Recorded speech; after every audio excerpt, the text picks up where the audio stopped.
to give people a sense of a different approach to make a super secure password. There are a lot of people saying that the only way to use a secure password is to use some form of encryption, essentially, where you do substitutions and you make something that is ultimately very difficult to remember. Now, there are a lot of password vaults and these sorts of things that allow you to put any password into them and not have to remember them. But usually at least you have one master password for those kinds of vaults, and sometimes several for passwords that you need for different purposes. So how would you make a password that is easy to remember for you and impossible to decrypt? Well, length is very important. So you can have a 30 or 40 character long password that is a natural sentence, and it will be impossible to decrypt as long as there is no clue as to what that sentence could be. Here's something that people don't quite realize about natural language. When we say something in a natural language, almost always that sentence, or all the sentences that we use, are new and unique. And the reason for that is that we have a rather complicated system in our brain, which is not well understood. Little things about it are understood, but not much is understood about it, that allows us to generate sentences based on thoughts that we're having. So language is essentially an expression of thought, and thoughts are quite complex, and we don't know how it is that languages are generated explicitly. That is, explicitly enough so that a computer could do it.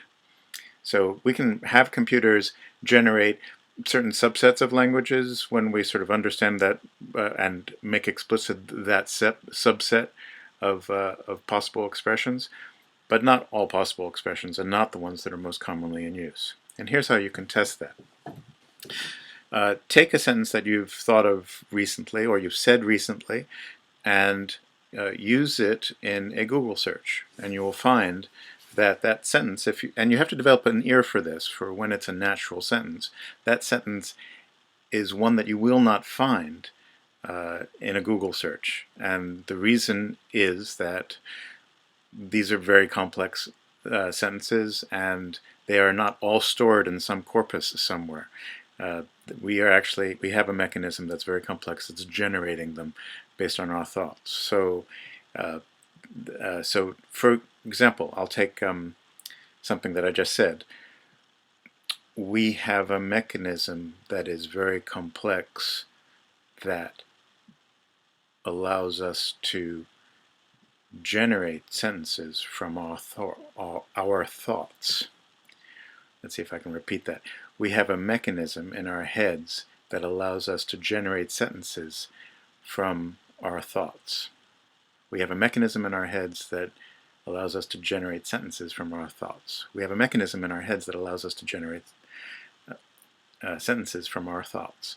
If you take that sentence and plug it into Google, you will not find it. It's a natural sentence. In other words, in fact, I obviously got it wrong the first few times there. But that natural sentence is not one that you'll find anywhere because no one has said that before. I mean, they have expressed those ideas before, of course, but they have, and I have as well, but they have not used those specific words, that specific sentence, in order to do that. And because it's such a long sentence, its cryptographic value, or its ability, your ability to discover it through automatic means is infinitesimal. I mean, there's almost no chance that you can, and yet it's memorable. So I can use that as a password. I have to be able to listen to a natural sentence, and it has to be grammatically correct to me, because then I'm using my actual very complex ability to determine the grammaticality of a sentence, which is not something that a computer can do, despite products that are intended to be helpful along those lines. A computer cannot determine the grammaticality of a sentence that you have actually generated and that you think is correct. That's actually a grammatically correct sentence. in your language, because language is in the mind, right? So and it's using that very complex mechanism. So it's correct if you think it's correct. Don't worry about whether it's correct to your instructor. It's a correct sentence if you've said it and you've listened to it and you said, yes, that's a grammatically correct sentence. So use that one as a password, and you'll find that it's possible to remember it, and that it's as secure as anything that's randomly generated that's of the same character length.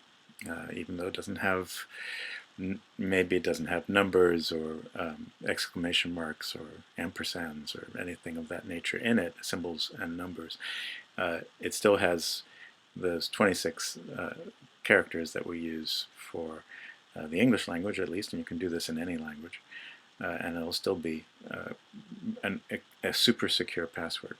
Try to make it something a sentence that you've heard, that's natural, that you've used.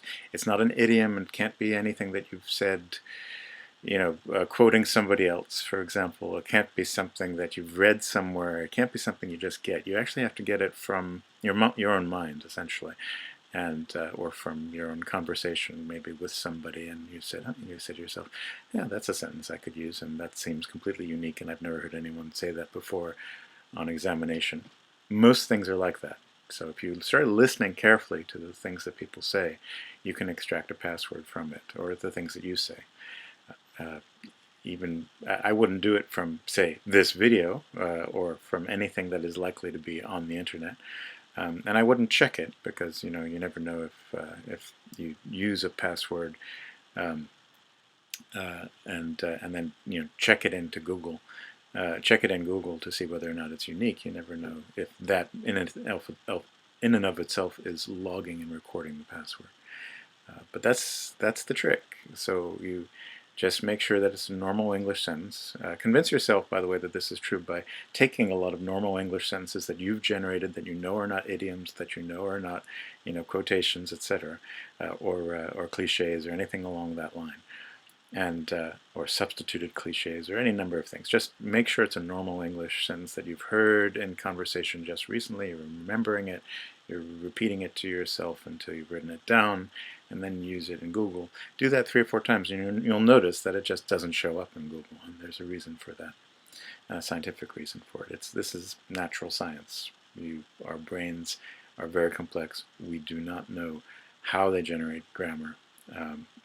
We do not know how they recognize grammar, a grammatically correct sentence, but we do know that it's very complex, because we've spent 60 years trying to actually figure out what the mechanism in the brain is that generates grammar or recognizes grammar, grammatically correct sentences.